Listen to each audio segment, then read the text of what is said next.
My first job changed my definition of freedom. When I first deployed overseas in the military, that 20 years is a long, drawn out, both exciting, boring, scary, whacked out. I was on a Joint Command, EOD, Iraq, 2008 to 2010. There's three things in life you really need to understand, especially in any venture.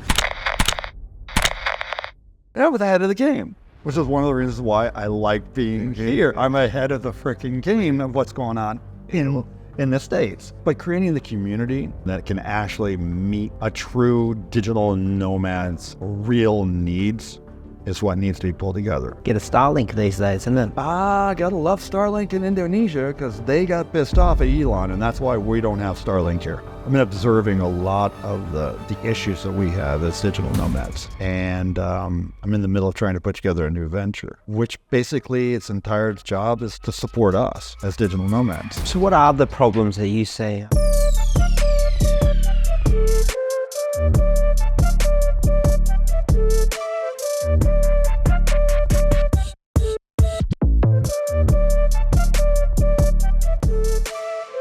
Hi guys, welcome to another episode of Creating Freedom. Today we've got this beautiful guest. We like to start the show off with the number one question is, when you hear creating freedom, what does that ring to you? How do you feel about that? Jesus Christ. So for me, my definition of freedom's probably changed 4 times in my lifetime. I think freedom when I was a teenager, even early 20s, freaking taking off and going to college. That was a change of freedom. It changed the way in which I thought about things, the way I dealt with things, the way I interacted with things. The first time I got my first job changed my definition of freedom, or when I first deployed overseas in the military, or even my current one. My definition of freedom has changed significantly. Right now, I'd probably say, and I think we talked about this before, is the release of the shackle. The fact is that I'm chained to a desk to do a job and do certain activities and things like that. And I think that as a U.S.-born individual, the media, the social aspects, you can almost say the greatest generation, and their concept of how we should act and interact have all been blown out of the water. You can almost say that the Gen X, which is what I am, but probably more like Gen Z, have really blown out the thought of, why are we doing that? And that, as much as that's a question I've always asked a lot of my customers, a lot of my contacts, or even my subordinates when I was in the military, didn't ask it of myself. And then recently, as recently as like 4 years ago, found that I was like overseas dealing with a customer, specifically dealing with a channel partner, and doing all my entire job. And then the realization in me is like, I don't need to be at a desk in San Diego or Washington, D.C. or Dallas or any of the other locations I've been. It's like, wait, why am I doing that? And so my definition of freedom changed yet again. It's just, at my age, the fact that they've deprogrammed enough that you realize that your freedom can change yet again. Liberating. Absolutely freaking liberating. Wow. So now you're happy. Now you're over here with Simon Lewis. Great freedom. I don't know about the Simon part, but definitely the Lewis part. Definitely the Lewis part. So yeah, man, I was reading out over some of the notes from you, and man, this is going to be a big one. This is going to be very interesting. I just hope I can remember everything because there's a lot there's a lot of levels to you, man. There's a lot of layers. So the concept of I've been there, done that in a lot of ways is pretty darn true. There are some things I didn't want to be there. And there's other places where I wish I did it differently. But for the most part, yeah, when I kind of look back, I'm not too upset with my life and what I've done and where I've been. It's not bad. Let's take it back then. Nah, not about that. Yeah, so look, why don't you introduce yourself? Okay. You know, what's your name, your backgrounds? I don't think we have much time. My name is Jeffrey Yefsky. I am a 11 company serial entrepreneur who happened to also perform 20 years in the U.S. military, working for a wide variety of groups. Most notably would be 2 tours in Iraq, 1 tour in mid-back, Hawaii. Not a bad thing, not bad. And currently on the journey of basically enjoying being a digital nomad in Bali of all places. Well, actually, no, because I enjoyed Chiang Mai, Spain, and a couple other places. So for the last almost going on a year and a half, I've been a full-time digital nomad. Not a bad job. Yeah, but you gotta, I mean, just that bio that you gave yourself right there, where did it all start? Yeah, geez. Oh, shit. When I graduated high school, I wasn't able to immediately jump into college. To be quite frank, I have a very high IQ, but I also had what has been actually been termed as ADHD. Half the time I knew so half the time I knew the answer to the question before the teacher even finished the word, but I was so bored with them, I never actually did anything. So I got into quite a bit of trouble. It is a core indicator of ADHD. And so it's one of those things where, so I went from there, went to the military. I went in as a diver. I had a diving accident, which negated my contract. They sent me back to the States, sent me back home, I should say. Decided to take 13 years out, ran, at that point, I think started and run 8 companies.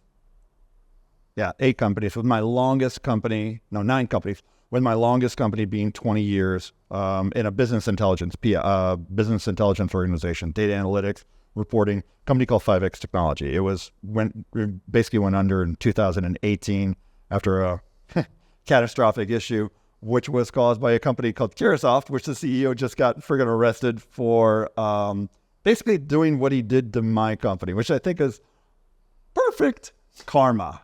Greg, I hope you're doing well in county jail, by the way. Feds are going to enjoy having a good time with you. The name is Craig Abode. Yes, I just called you out. And then, but after 9/11, I became I went back to the U.S. Navy as a reservist. So I came in as, I was enlisted before. Gotta love the greediness of the U.S. Navy.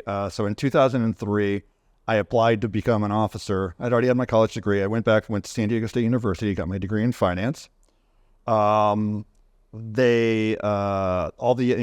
and had a 1-star and a 3-star sign off on my commissioning because they both looked at it as like, wait, I can get a CEO for $40,000 a year? Yes, I will take him and give me another one.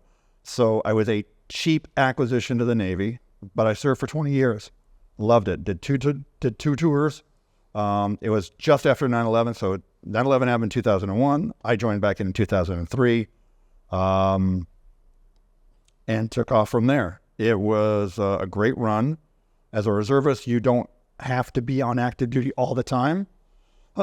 So it's a part-time job, but for officers, it's more along the lines of 3/4. In some cases, it's 2 full-time jobs, and you're supporting both commands and other agencies. And as an officer, you you're pretty much flying in that area. Yeah, that's pretty fascinating. I guess like the it was a Navy, right? That you enlisted back in. The only service, yes. The only service you were able to do, right? But I'm curious because you ran businesses before, right? You know, and you said that, you know, that they were, you know, that it was a cheap acquisition to get a CEO. Well, what are they looking for? What position was it that they were specifically filling? I was a supply corps officer, basically the business of the Navy. So the supply corps officer, we deal with everything, bombs, bullets, and beans. So if you need to buy it, you need to acquire it, you need to move it. Basically, the financial portion of how to run the government. So everything from payroll to credit cards to contracting to logistics services, the stores, the haircuts, your ship's galley, everything. If it has anything to do with the operational side of the Navy, that's what the supply corps side stands for. Wow. And so, yeah, it's one of the best parts about being as a supply corps officer is you're never attached to a single command, because the supply corps officers go across every single command. So you're talking about an aircraft carrier is going to have a group of Be tens of thousands, I'd reckon. No, I'm talking about like an aircraft carrier will have like 15 officers that are just the supply corps and another 50 enlisted that are supporting that. wow, So you're talking about it's a big. you're talking about, you know, 70 people just to take care of one ship. We've got a couple of thousand. No, sorry, we've got over total numbers probably somewhere near 1,000 ships. Just run numbers, and that's not even. We're not even talking about any of the land commands. So the supply corps community is a very large community. There is about 4,000 complete officers in the supply corps community. We're probably the third largest group of officers in the entire Navy. The third largest Number of officers in the U.S. Navy as a group. Yeah, it sounds like it's a little civilization of its own, huh? Because yeah, you're talking about a total eco community. yeah. When I was still part of the Navy, I could call an officer in another command in another country and say, I need X. And he would say, do I have it? Can I give it? And how are you going to pay for it? Because you have to buy it from each other. I don't get to go say, oh, you have a nice mic, give it to me. No. The mic costs me X. You need to pay. You want the money. You can MIPR it to me, which is a internal accounting system. Yeah. To give me the money. Command says I can give it to you. Fine. Or command says it's available. Fine. But you have the budget. It's going to cost, how much? You have to have $1 million budget. Do you have it? Yes. Please transfer funds before we start shipping. Boss says I give up nothing for that. Everything in the Navy costs somebody something. Yes, so everything is accountable. Everything's got to be accountable. We won't talk about the other services. Fair enough. Now, so you were in the reservists doing that, and then you did mention the service that you did as well, right? Yeah. That was part of it. That was all. That was all of it. That's all the same. That 20 years is a long, drawn out, both exciting, boring, scary, whacked out world. Yeah. Should we leave it at that, or did you want to share some insight, because it's such a range of different emotions? It's one of those things where you have to balance three things really. What's legally available, what's documented rules and regulations, and the old man. The old man is usually the skipper, the boss, the senior guy, who half the time, no, 2/3 of the time, doesn't know, nor does he care Because once you get to a certain level, it's more along the lines of, I want this and I want it done now. And you're, as an officer, you're like, sir, what you're asking for is completely illegal. JAG legally is going to arrest both you and me. But because I am your supply corps officer, if we do this, to do that, to do this, to do that, and I can get it all done, I can legally give you what you want. It'll be X amount of time. Are you willing to accept that? Yeah. Whacked out. I was on a joint command, EOD, Iraq, 2008 to 2010. I had my first, I was a conduit, so I was crossing between two changes of command. I had a commander, name was Colonel Lutz. Loved him. Freaking awesome. Straight up best freaking leadership person as somebody as a junior officer I've ever dealt with. Never did anything crazy. Never made me do anything crazy. Then the command changed. If that commander had got hit by a bus, I don't think I would have called anybody. He had me doing the strangest things, buying command coins. Third set, 5,000 each set. You're not allowed to go above 1. And we went to 3. What's a command coin? Command coin is also known as a challenge coin. So it's basically a attaboy. It's also sometimes used as currency. I had a stack of them that when I needed something from somebody who was kind of like, I'm not too sure, it's like, listen, I got a freaking 2-star command coin. I'm willing to untrade it for whatever I need to. I need to be slid into the gate, whatever it is. The whole concept of nothing is ever stolen in the military. It's just reappropriated for better purposes. Command coins. So it's basically just like a value of exchange. Yeah, like if you were in prison, you'd have some sort of value of exchange. I would never go to prison. But yeah, it's more along the lines of, give me a little favor. I need a little favor. Give me a little something. Almost like the, almost like the Bali cops. Pull you over and up her hill. Wait, you're going to give me a ticket, right? Well, how much? It's 2,500. It's 250,000 rupee. Do you have it all? You pay for it now. You pay to the station. You can give me a ticket. Give me a ticket. No. You pay for it now. And then you pay again. Yeah. So the military is both, when they say it's the U.S. military, even the British military. Hey, don't talk about ways that like. No. There you go. No, it's the flip side. They do tea bags instead, do they? Cup of tea, Lee. Wow. No, more along the lines of the brotherhood takes care of the brotherhood. Yeah. I strong.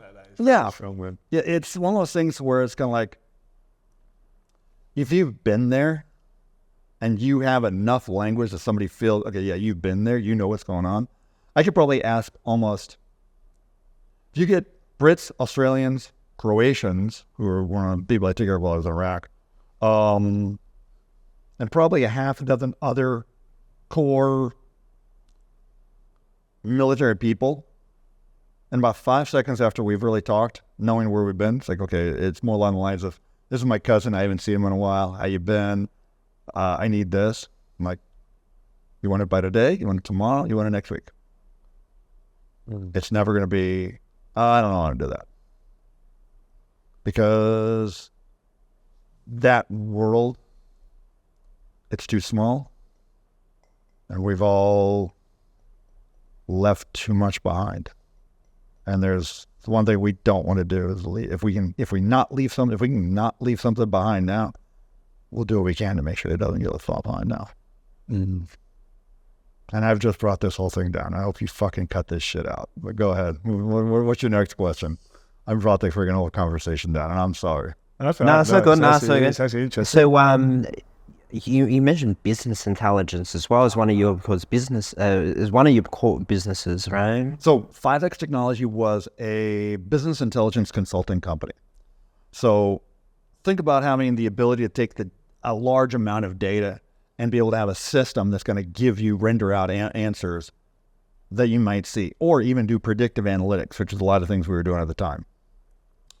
Everything from, based on the sample sizing that I've got of information, this particular video is going to go up by 17% over the next 12 hours. It'll go up 28% by 13 at 25 hours, and then it'll start to fall down. I can predictively figure out the amount of time that it'll take for it to go based on historical information, not just of this video, but maybe of all the videos you do. See, that's predictively telling you, okay, so if we're going to ask for advertising dollars, we need to make sure that those dollars are, that we're making our ask somewhere in about here, because we're going to top out here, and then it's going to start sliding down. You're predictively trying to say how much it's going to take or how long it's going to last before you walk down that next road. That kind of help out? Yeah, no, that makes sense. For video, yeah, like you have your watch times and you kind of expect there either you drop off. Right. Yeah. But no, it's not just that. It's the fact that all the videos that I produce all have this same drop down. Correct. So I know, so think about it this way. If I want that drop time not to drop down so hard, about here, I want to ask a crazy question. Oh, wait, crazy question came in. That's it. And that's where you start. That's why predictive analytics is really well. The military was started using it specifically with understanding the times it take for them and when they're doing their, retrofits. So one of the things we worked with a group called the FRC, so Fleet Readiness Center. They would take a perfectly good F-18 that had maxed out his time that it can be in the air, which is 2,000 hours. Yeah, 2,000 hours for an F-18. And based on, instead of replacing the airplane, which would be another $22-25 million, they can refurbish the entire plane for about $1 million. So they take that 2,000 hours and it drops down to 500 hours. So now they'll be able to get 3,000 hours, and then they can do one more refurbish on it, and they can flew in for 500 hours. So now you've got it to 3,500 hours. But after that, it's obsolete. It's not as much obsolete because every time you do a refurbish, you're kind of giving it some updated technology along the way because you've broken it down to literally the nuts and bolts. And I mean physics, not just a figurative, physically breaking it down to the individual nuts and bolts. That's getting quite granular if you're going to predict like the lifetime or the duration of it and trying to extend it. We weren't just breaking down the lifetime of the duration. We were breaking down the understanding of basically to do it when you had on time or just in time delivery of products. So say you needed to have new avionics that were coming in. I have plane 123. It just hit the ground. It just landed on the tarmac. Current line to do breakdowns is going to be 4 months. Okay, great. At 4 months, I need to order the avionics because it'll take about 3 weeks for the system to be, the plane to be broken down, literally down to its shell. And when I say its shell, I'm talking about just the aluminum. Everything's out of it. Literally, no chairs, no seats, no wiring, no nothing. 4 months, it'll get broken down to that. At that point now, the rewiring will take, the wiring has already been ordered, so we know how much water it's all done, and the artisans are ready to build, start putting in that. It'll take a month for it to put in 17 miles of wiring and connections into a plane. Then you've got another, you got this, that, and the other that'll start flying through everything. Then you're basically, okay, now I'm ready for the avionics. So I know what the timeline is. I also know if I have any delays based on a wide variety of things like, I'll say, paint or wheels or whatever. And so now we're trying to predictively understand what's the need going to be for the JIT system or just in time. Now you're forecasting costs. Yeah. It's a cost analysis. I know how much. I know. So it's not going to be happening in this fiscal year. So I need to make sure that plane's going to be rebuilt. Those funds are next year's or even the following year's budget. Now you're forecasting. Now you're doing really. Now you've got predictive analytics isn't just about a linear. It's a multi-dimensional. So I'm taking this piece, this piece, this piece. It's basically a cube. And now I got to figure out, right there is my box in a freaking 16 square box and say, that's the answer I need right there, deep in the center of the box. And so, but look, it sounds absolutely wild to me. Like it sounds awesome, but like on a day-to-day level, right? Is that a desk job? Is it like paperwork that you have to go through? What does that look like to actually do something like that? So one of the things that we did was we started having the artisans check off stuff on tablets that were set in the system. This job's done, this work order's done, this order's done, and then basically as the check boxes came in, the data, we needed to get data real time from the artisans because it would actually change the needs that are as far down because we'd already figured out how long it would take for certain items to get fixed and brought together. That's crazy. Yeah. The data analysis is an interesting box, especially since now AI is coming into play. And it's less than members doing the data analysis. It's members just asking the question. And the data because one of the things the biggest our issue with doing data analysis, even 5 years ago, was basically making sure all the systems were plugged together. Data lakes, databases, data streams. Basically, it's just a renaming the exact same thing, which is really going in a lot of ways when you think about it. The data all still sits in a mainframe, or a server, which is called mainframe, now a server. Yeah, marketing wants to use a new name. Great, every 3-4 years is a new name, but in reality, it's the same damn thing. A car is a car is a car. It may be a Buick this today, but Ford tomorrow. And what happened after, like, you've served? Like, I'm trying to bridge that connection between, like, now you retired. I'm retired. It's not a big bridge. You're retired. I'm retired. I'm done. What made you want to retire then? Wait, you're not retirement age, are you? No, you're just early retirement. I am. Most active duties come in between 18 and the officers usually come in officially in 22. So if you really think about it, most U.S. military can retire at anywhere between 38 and 42. I'm old. 38 and 42. Well, wait, pull that back. Explain to me, because my retirement age is... This is army, though, isn't it? So, I'm military, so... Oh, man, you just got... No, I'm saying that, but I think it's right that you look to retire. Again, the Army does nothing except show up after I've gone through. I'm a Navy person, smartass. Okay, so Navy. Oh, yeah. Same, but different. Really? Whoa. He doesn't listen. All right.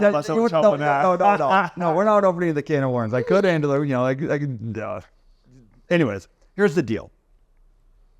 Most military in the United States that serve 20 years of active duty under our current system allows for a member to retire at 20 years, and they can actually start accepting a retirement payment. We call it double dipping, because a lot of times you'll have members that may be doing a desk job or something like that, and they'll actually leave the desk on a Friday in uniform and come back to the same desk in civilian clothes. So they'll go from, say, Chief Schmuckatelli on Friday and return back as Mr. Schmuckatelli on Monday. So they'll start receiving their military retirement pay, as well as they're going to start receiving now their civilian military pay. It's one of the more interesting things when you really think about how the military is kind of set up, the U.S. military as a whole. But the military doesn't want to lose the brain trust. And the member, to be quite frank, a lot of times is tired of being shifted every 3 years. One thing about the one good thing about the reserves is we get to stay in our homes. We deploy or we'll fly. You know, we're the travelers. We're also the ones that the active duty guys have a tendency not to, for the most part, they don't want to send the sailors that are going more to the sea. They go and send us in, and that's why we're called land sailors or desert sailors.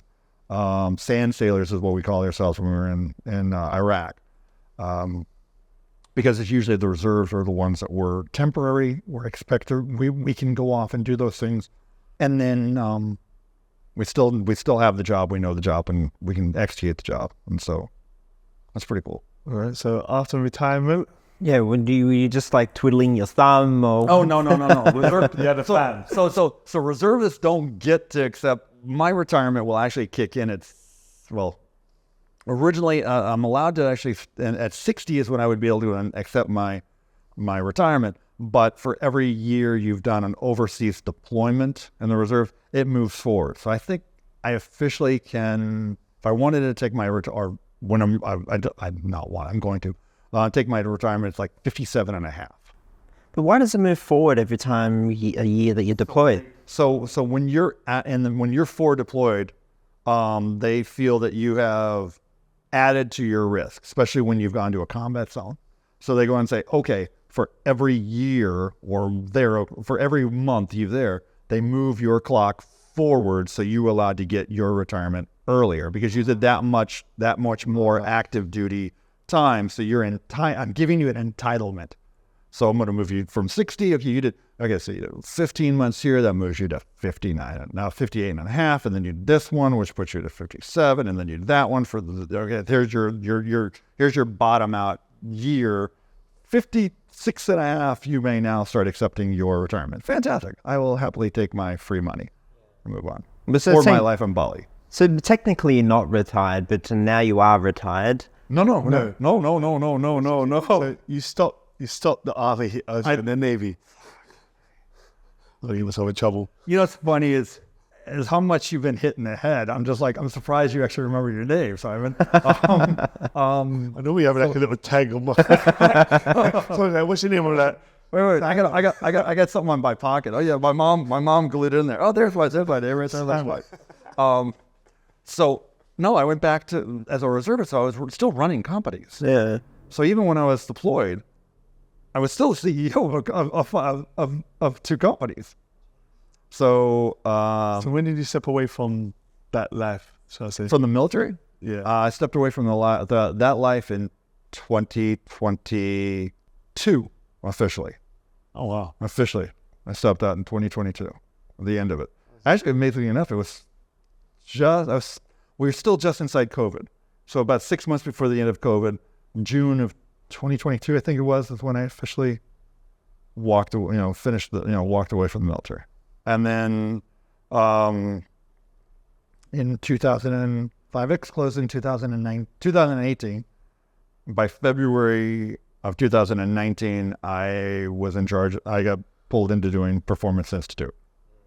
And by June, we were in COVID. So I basically walked into a company that immediately had to go into that I found out maybe 6 months into it was a turnaround, but 4 months into it, found out that we were in COVID, and I had to scramble to do a lot of things to make sure that company stayed alive, because it was really an in-person training for government agencies. An in-person training for government agencies, and then the COVID hit. There's no in-person. Yes, so we ended up changing it up to virtual live. So basically, not a fan of Zoom, but I am a fan of Teams as a tool. And it was for us to be us doing that pivot, where some of our competitors, especially since they're the older organizations, weren't able to make that. Well, that's one of the things that allowed us to thrive and continue to move forward. It was pretty impressive. Yeah, my entire team stayed at home, and my trainers were training from their bedroom, and it became normal to have kids running around, and like everybody's like, yeah, it's like, oh, I'm so sorry. It's COVID.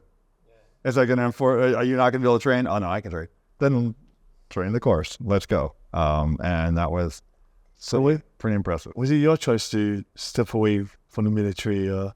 Yeah, 20 years. Yeah, It's one of those things. I mean, what was your plan then with that one then? for the military. After you finished the military, did you have a plan in place already? Or I just, as a reservist, do I miss the military? Yes, I very much enjoyed the camaraderie. I enjoyed what we did. Problem is that woke started coming into the military really, really hard. You had people that felt they were entitled to things when they'd never even been in the military they'd been in the military less than a year. You had accusations that were being pushed out on officers that made no sense whatsoever, and yet they were getting just raked over the coals. Yeah, got to a point where I'm like, I love serving. I would serve any day, every day. But when the woke agenda hit, absolutely atrocious. It would have complicated everything. God, it's even to this day. I think there's two things that are going on right now in the military that are really bad. And if you've ever paid attention to any of the numbers, the recruiting numbers for the military are abysmal. The Army missed, like, at the end of the year, I think they missed like 30,000 new members because the number of members who are leaving the military versus those that are coming in. The Navy is usually the hardest to get into. The Air Force is a smaller group, but even they weren't making their numbers. And they usually have a tendency to go after what we call brainiacs, meaning they're trying to only keep the smartest people they can because they have the least strenuous activities that are going on. Marines are the U.S. military Marines are probably the most strenuous jobs. There's a reason why it's the few, the proud, the Marines, because they keep it as a very short number, highly motivated, highly trained, highly physical job. The Air Force is the least physical job, but they're usually the brainiac. They have to be smaller. The Army guys are. I love you, Army guys. I really do. I love you.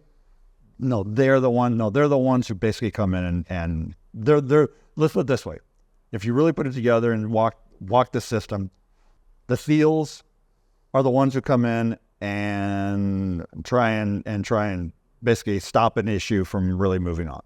Meaning, take out the leader or whatever it is that's the biggest problem and see if that squashes the problem. Finish it quick. Be done with it. That doesn't work. The Navy pulls up off the coast. The Marines come in. They tear the house apart and try and get it fixed from that side and hold it. They're a short-term force, though. Short-term force. And the Navy will show up with air cover from, we're the only ones who actually have our own ships, our own military force, our own air force, our own intelligence. We're literally the self-contained because once we leave the dock, we're literally on our own. Literally, we're the only one. The Army shows up when there's a piece of land large enough for them to show up. The Marine, the SEALs, Delta, Special Forces show up to a specific point, and I mean literally like this knee in this area, in this building is all they're going to and nothing more. Everything else is like, that's too much, too big. We're not messing around with it. We're very, very, very, very, very, very surgical. The Marines are kind of like, like I said, they're a bunch of frat boys. You're going to come in and tear up the house, make everybody go away, and hopefully make that issue go along. If the Marines have come in and torn up the house and gotten it set and created a fortification and it's still a nasty place, yes, Army, we'd like for you to show up at 2 o'clock and move in. And that's what the Army guys do. They literally show up in force. And behind them, about a month later, after the air conditioning is set up, the Air Force will show up. because now they're running intelligence and they're running operations and surgical strikes, and somewhere in there the drones are flying around. So yeah, it's a different ride altogether from an actual. That's why the U.S. military plays away games. We never play home games. Always away games. So wow. Yeah. Going back to your stepping away. Yeah, somewhere back to releasing the shackles. Releasing the shackles. Releasing the shackles. So, like I said, I was with a channel partner in the Middle East, Qatar specifically, and doing phone calls and meeting with customers and doing everything virtually, like I had been doing in San Diego and what had been done in Virginia and everything else. And realizing I don't have to be anywhere. In fact, to be quite frank, I'm most happy when I am at least 8 hours ahead of where my office hours are in EST. Because, so here, Chiang Mai was where I was before here. Chiang Mai I had gone to Spain first, spent all of May, a little bit of June, and I was 10 hours ahead. It was great. I had my mornings, did what I wanted, rolled into the afternoon, worked from 4 till 6 4 to 8, 4 to 10, done. 10 o'clock, let's go have dinner, because Spaniards work, are late. And then they snoozes as well, and that. Exactly, siesta. And then get into bed maybe 1 o'clock in the morning, get up, do my gym. Got to do my gym around 6 or 7 and start all over again. And it was fabulous. Chiang Mai worked out real well because it was almost 12-hour difference. Because daylight savings time wasn't around when I came here. And I lost my daylight savings. So now I'm at 9 to 1 a.m., which means I'm not in bed till 2. So I'm half the time late to my boxing class, but that's okay. I have an understanding instructor. Oh, fuck me. Now he's coming with his excuse, because every time he comes in late, he comes when we will finish the skipping the whole. Oh, wow. Anyway. That's an excuse. Okay. Anyway. So no excuse. Being from the military, can't even. There's something in that. About 1,700 hours. and it works out really, really well. Because, I'll start work here, like, depending on what's going on, between 2 and 4 o'clock in the afternoon. I'll work all the way up to 9. My team and my customers have exactly a 4-hour window to go and have a conversation with me. So it's perfect, man. Yeah, it is. It's freaking awesome. Especially when you tell your customers, I am not available after, sir. Well, wait a minute. Aren't you going to meet your customers? My customers can get into my calendar and schedule a call at any time between 9 and 1. Or, no, sorry, between 8 and noon. They have a 4-hour window. So you're playing the 4 hours work week. You would think so, except for one thing. And my team, I think, hates it. Because I've already done all your work. 6 and 8 hour work. And I've pushed over all the assignments and everything. So one of the things that I think they hate the most is they dread almost opening up the email box, because they wake up with the to-do list. Hey, I had one of my marketing directors like, frickin' A, do you ever sleep? I'm like, yes, I sleep. I sleep quite well, thank you. It's like the other guard. Then I know there's always the other proverbial question: where are you on the planet? Why does that matter? Because I want to know how long the list is. Because the farther you are, which is right now, I'm about as far as I can get. I could probably get a little farther. I can get to Fiji. I can pick up Fiji. I can pick up a couple more hours right behind the international, just before the international. Forward to it. Like, yeah. And then it's like, because the closer you got here, because I said that depending on where I'm at, it seems like the laundry list gets longer because I have more time. I have more time for that. Oh, guys. It's one of the reasons why. So one of the things I've been doing is working towards.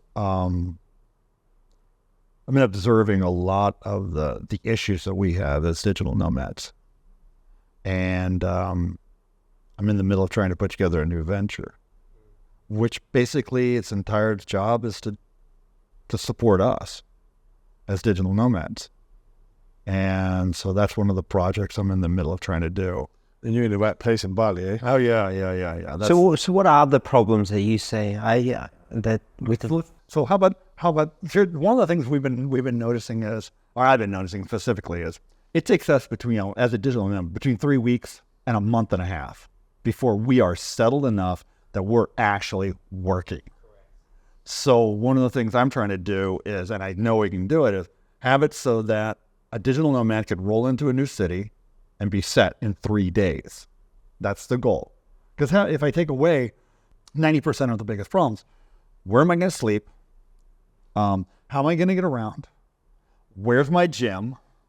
Where's my co-working? And do I have the ability and access to services like healthcare, which hopefully we've already said ahead of time, visa, if I want to change up, or current, either renew my current visa or change it up to a digital nomad, like Thailand just updated their 1 year visa program. It's easier than it was 3 months ago.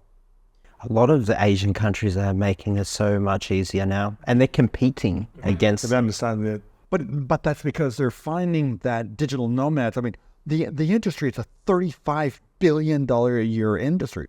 There's 35 million digital nomads that are currently traipsing around the world, and the big seven are the largest ones that are going. U.S., Canada, Germany, Netherlands, Spain, France, and UK. Yeah. You guys are actually, technically speaking, the number 2 on the list. Yeah. The UK, and when it comes to it. So, and the argument. So I was talking to somebody. It's like, wait a minute, why are the big seven the ones trading? It's because we're all the ones running away from socialist BS that's going on in our individual countries. This place is like, it's so far from it, isn't it? Yeah, and that's so true with those problems as well. Personally with myself, I bounce around between Vietnam and here, right? And I'll always explore different cities and whatnot. But the biggest drawback, or the drawback I don't pick a new city, is because there's that huge setup time. Oh yeah, right. Yeah. So I'm quite structured in the way that I am just of recent, right? Or like last couple of years have really changed. Yeah. But yeah, going into a new city, and it's like, all right, you have to do like an Airbnb for like a month, right? Find, where is a good location, but you spend like, even if you're super organized, you'll line up 6 or 7 viewings, right? For a house. You're doing, no, the way we started calculating how it works, a month before you've left wherever in the world you are, you've already started your search of where you want to be, how long you want to be there, blah, blah, blah, blah, blah, blah, blah. Then you've got another month, your Airbnb time. I'm here. Do I even want to be in the city I've chosen? Because nobody's given me any, there's no references, there's no community. I don't know what to recognize. I don't know where I'm at. I don't, this, that, and the other. And then you got to say, do I want to stay? That's where I'm getting. That's the solution that we're going to try and solve. Yeah, would it be similar to something like Nomad List or something? Nomad List is not comprehensive. Neither is Remote Year or Wi-Fi Tribe or half a dozen other smaller groups that are more. They're not even geared towards digital nomads. They're just geared towards the information. They're more geared towards the vacation nomads, is what I started calling them. The 23-year-old who has a job, he's taking a sabbatical, and they got 6 months to, for the most part, F around and find out what's out in the world. Whereas the rest of us are actually, no. We know we want to be. We know where we don't want to be. And we've decided where we're gonna jump around to. So say you're chasing summer. Or a couple of guys I know, they're chasing winter because they're all surfers. They're all snowboarders. Yeah. It's like, okay, wait. I'm going to chase winter. So I need to not be in Southeast Asia at all, but I want to stay in the Himalayas. And then I might want to jump to, say, South Korea. and then I want to jump down into South America because I want to hit that area for their skiing, and then I want to make sure that I'm over into Northern Europe, but not too much because I only have 90 days for me to be able to do a Schengen. So I got to be somewhere where I can jump between Schengen and non-Schengen, and then I'm on the other side of the world again. So I can just keep chasing. Yeah, so I see what you mean when you're being comprehensive. It's almost having like an itinerary for, I don't know, let's say a year. Right. Getting, your everything that you do want, right? And providing them like a path to achieve it all. Or basically just having somebody who will set the itinerary for them and say, okay, guys, yes, here's your itinerary, here's what you need to. We can book it for you. You can book it yourself, but you've already paid a membership to the organization. By the way, you've got access into the internal communications. I'm rolling into Croatia, and I'm going to be in Split. I'm sorry. What the hell is in Split? Oh, city manager pops in, community manager pops in. Do you want to be part of the, you want to be added to the groups because you're coming in? We'll bring you into the open dinner. Oh, wait, the community is already there. I already know where everybody's at. I don't have to mess around. Where's the party at? Yeah, oh, shit, the party's on Tuesday. It'll be here. Blah, blah, blah. There's a community element to it as well. Yeah. So there are 5 main elements within our groups.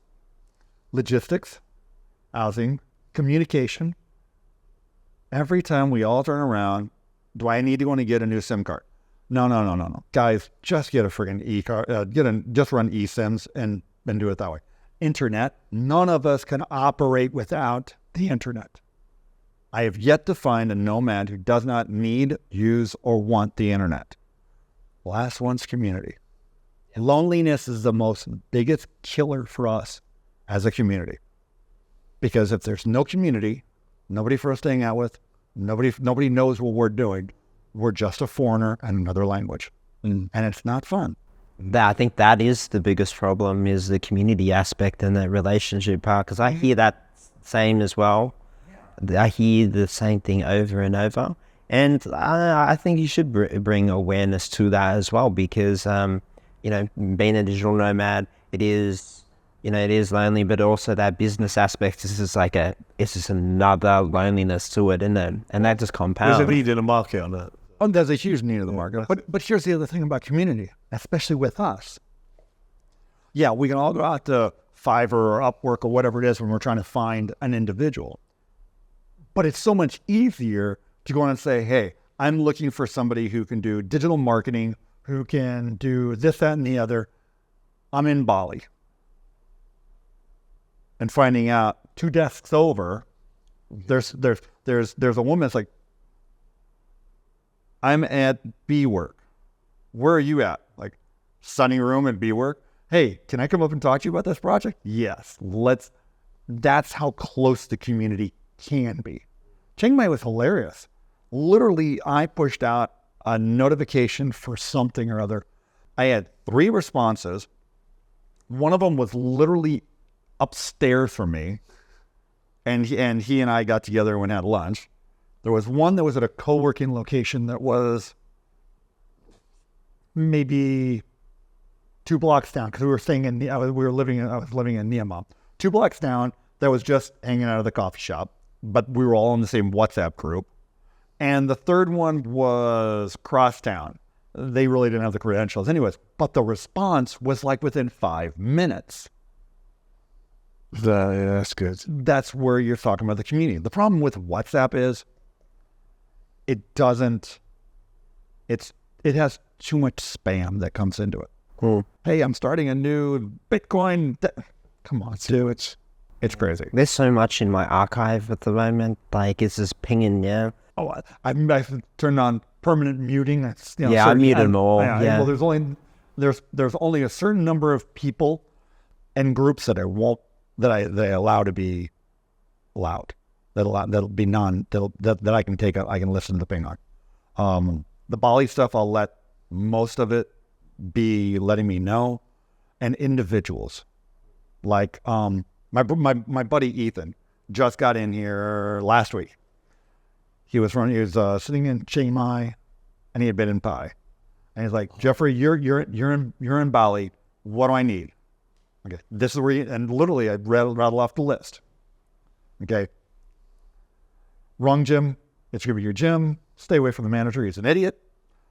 Go to B-Work because it's the only place, because he and I work all night. So B-Work is the only place that is going to work for us for 24/7. 90% of the co-working locations here close down between 11 and 1 a.m. And he and I work all night. Here's the guest house that I think you should stay at. I tried to have him in mind. Grab a motorbike. He owned his in Thailand. So it's like, dude, you're going to have to rent a motorbike. This is the only way to get around here. And number 3, traffic is absolutely off the hook because they do not have a main highway. Be aware that it's going to be catastrophically weird, whereas Thais are crazy. Balis are are Arkham Asylum. Is what? It's a DC comic. Is it? Arkham Asylum is where all the lunatics went. Arkham Asylum, right. Why can't I understand your accent? It's just that word. I think it's just the British accents that are going on here. I have no accent. That's why you can't understand it. Everybody in this town has an accent. I don't have an accent here. You have an American accent. There's no such thing as an American accent, especially a California accent. I was going to say something, but always best to say. Yeah. Moving on. Yeah. But creating the community, creating the group that, actually an organization that can actually meet a true digital nomad's real needs is what needs to be pulled together.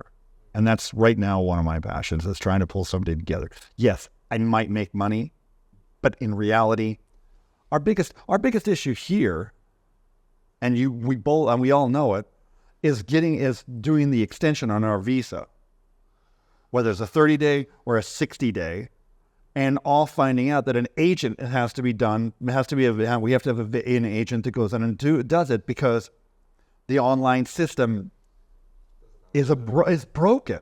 It's really bad. So why not hire and have an agent, part of the Nomad community, that you're a member and says, hey, I need, it's a flat fee. It's not, because every agent that I've run in, that I've seen, can be everything from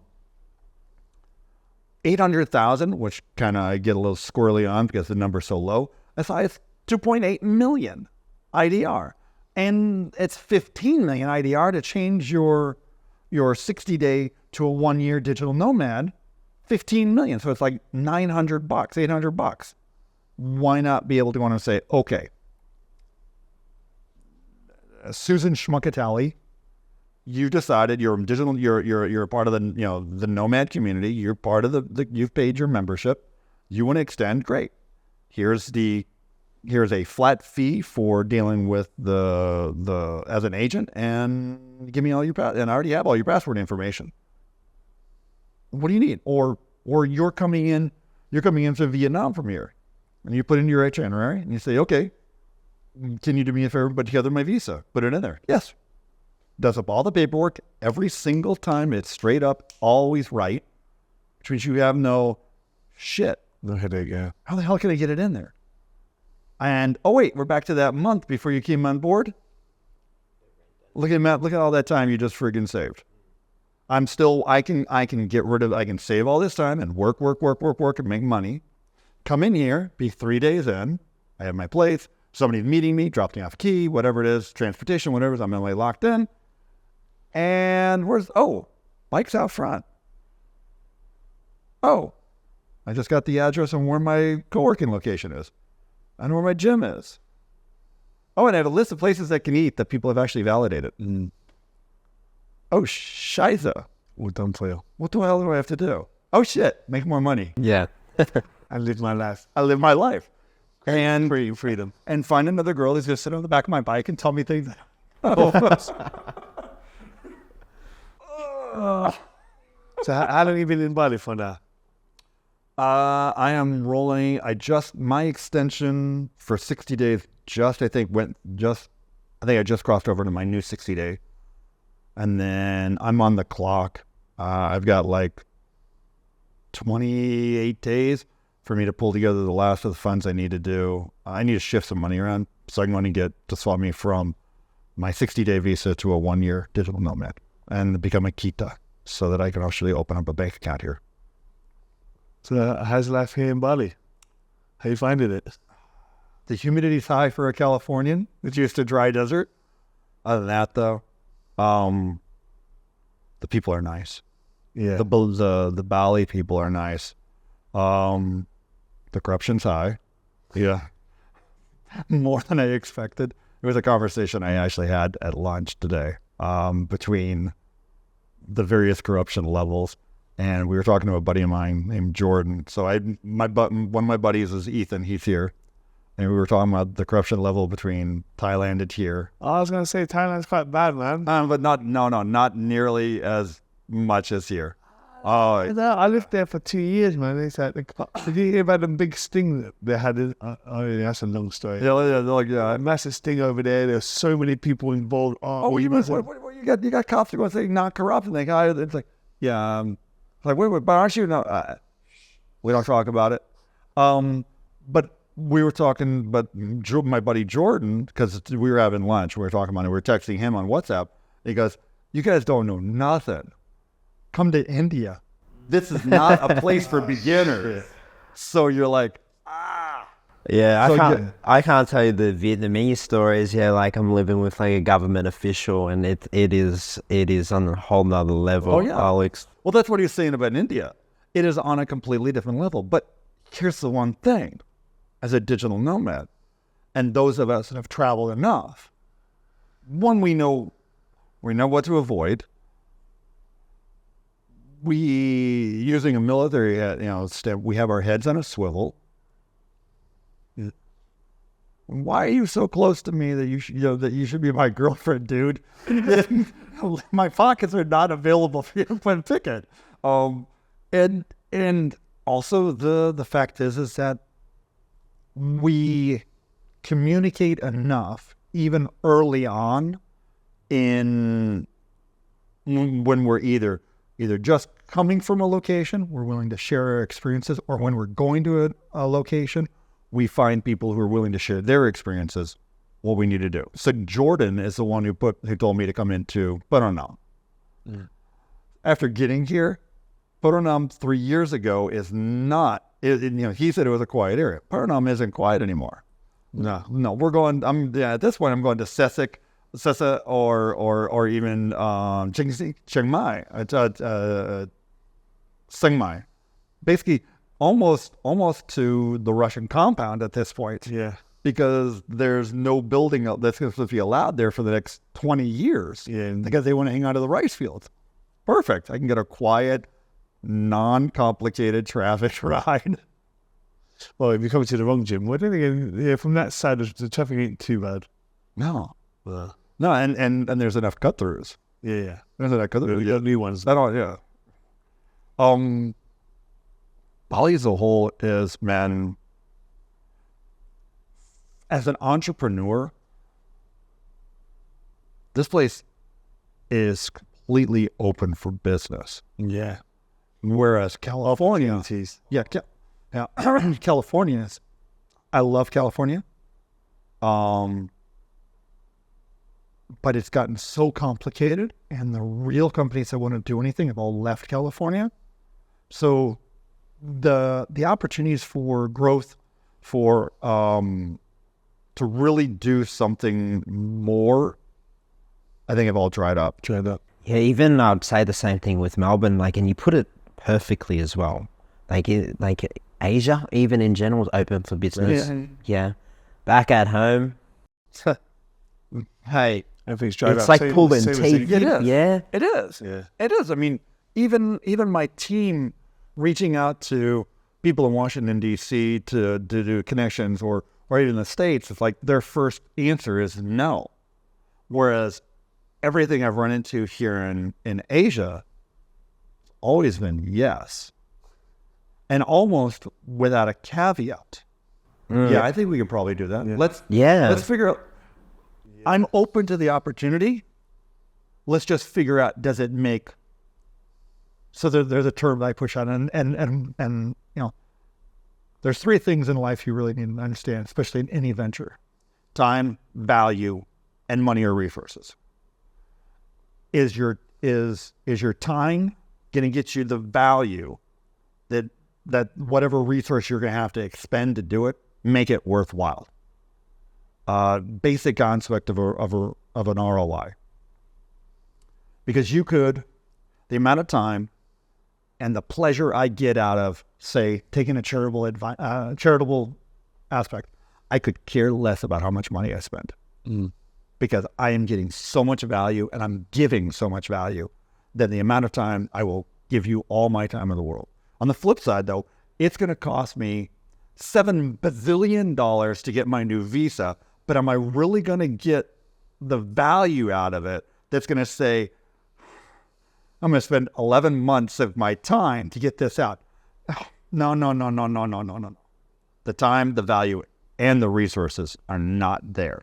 So if you kind of can walk through that process almost in a general way, so we're back to yes on Asia, I think they're using maybe different words or a different aspect of it, but I think they're still doing the same answer. It's like the same concept. The concept sounds real. Now the question is how much time, how much value, and how much resources are we going to do it? And if it doesn't equate properly, then it's I love you, but I don't love you that much. Yeah. But at the same time, it's like, wait a minute, almost no time. There's a huge value. And there's a minimal cost. Can we get 3? Yeah. Yeah. Makes sense. It changes the world. It really does. It changes the world. Especially coming from, you being the CEO, like, those are the main pillars. And those are the key pillars when you're assessing and making decisions, right? Oh, well, I've got a friend of mine who's actually using it he assesses his relationships with it. I'm like, dude, no, do not bring that back to me. Do not bring that You know what? That is brilliant, and I subconsciously do that. Now that I think about it, I subconsciously do that. Exactly. Is it worth it? Exactly. Is it worth it? Is she worth the time I'm putting in, the peace I'm going to receive, worth the dollars or resources I'm putting out? Dave is a master at that. That's another story for another day. Yeah, that's brilliant. Yeah. So I'm watching. I'm sorry, man. I'm watching your blushes. You're trying to listen. It's like, oh, wait. I've been watching him for that 2 years. Yeah.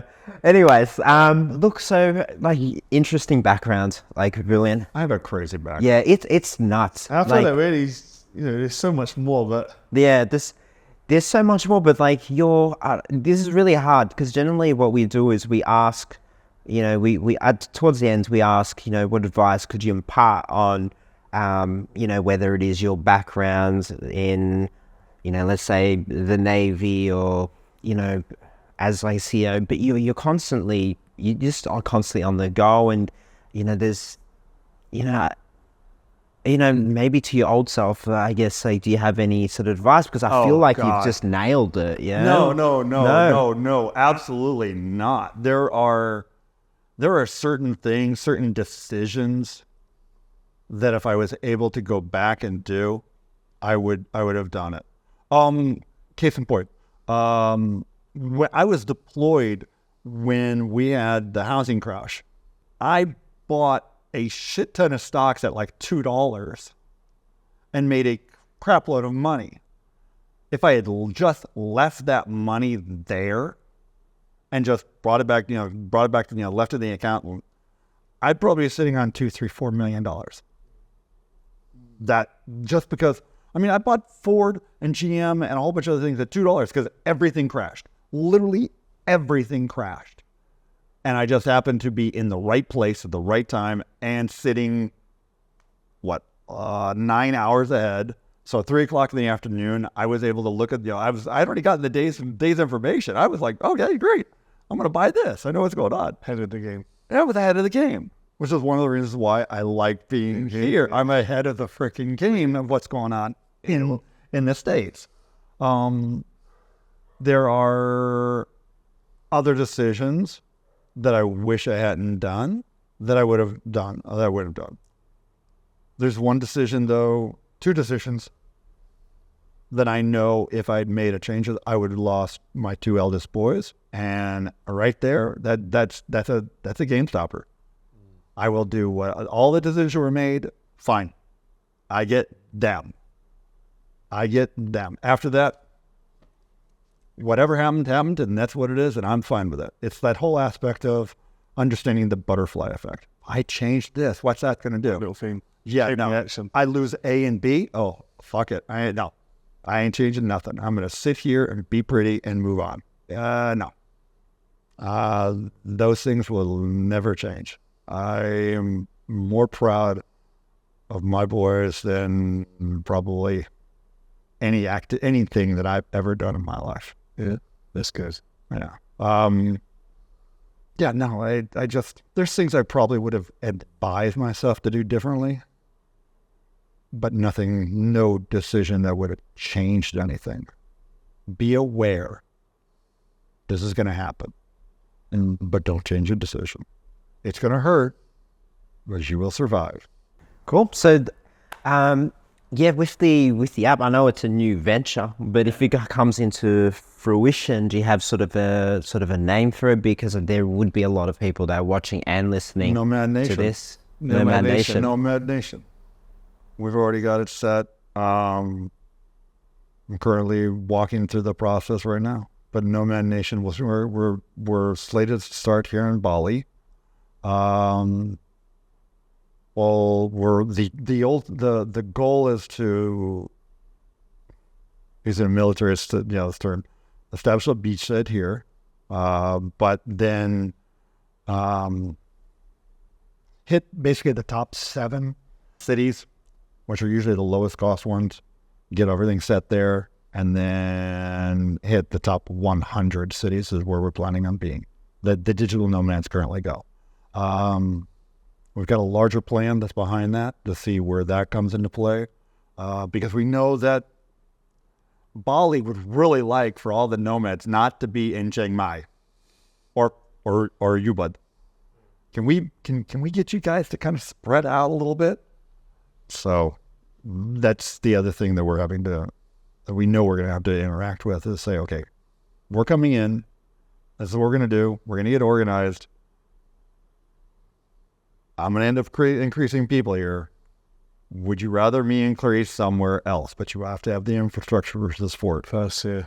Our biggest thing is literally, as nomads, the ability for us to get around easily, place to stay, and high internet. Give me 200 megs. Give me fiber optic. Oh yes, I'll be really thrilled. Get a Starlink these days, isn't it? Gotta love Starlink in Indonesia because they got pissed off at Elon, and that's why we don't have Starlink here. I thought we did. I Googled it the other day. We don't. And Elon Musk, he actually visited a couple of months ago. Yes, he did, because he's trying to still convince Indonesia to let him do it. Because there's the flip side. You've got providers here. Why do you think we have wires everywhere? That they're all going to lose their jobs. That makes sense. You don't have no more cable pullers. Yeah. Although that is the absolute disaster. They should have single bundled should be exactly. See how they do it over here. I'm like, Jesus. Even Thailand. Oh, Thailand's got it all with. Actually, wait, let's see here. Niamam doesn't have the issue, but the old city does in Chiang Mai. Chiang Rai has it all underground, and but the problem is I don't think they have it. That's the other reason why. I think everybody says it's underground. Bangkok has it all underground.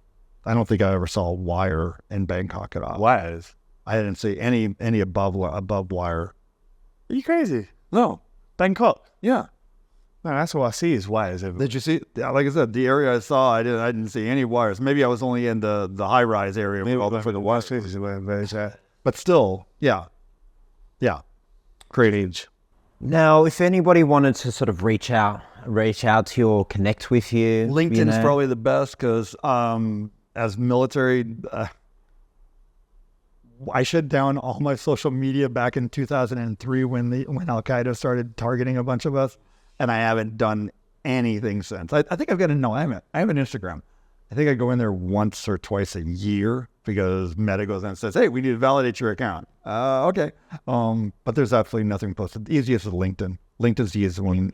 Yeah. So it's first, last, no dots, no missings. It's simple. Push it Your up. full name, Jeffrey. Yefsky. Simple. Jeffrey. Yefsky. Yefsky. Okay. Well, I'll just put it down there Yeah, at the please bottom. do. I'm Please not do. even going to get it. I think it's actually in the bio stuff that I gave you guys. Yeah, I've got that. Yeah, for sure. Yeah. All right. Is there any last words you want to say? Anything? Thank you. Yeah. I appreciate you guys That's good. inviting me. Well, thank you. Especially since this one, basically just gives me a hard time almost every time I see him. But you always late. Yeah. Pretty is always pretty. I want to go say that about me, but You know what the best part about you is? You're going to forget about it. that is the best part. I'll forget every piece. Yeah. but thank you. Try working with him. Yeah. Man, that's a thanks for coming. mate, I owe you my condolences. I really do. Mate, we're in the same boat. Anyway, guys, thanks for joining us on this episode. I hope you enjoyed it. And guys, see you on the next one next week. Peace out. Ciao.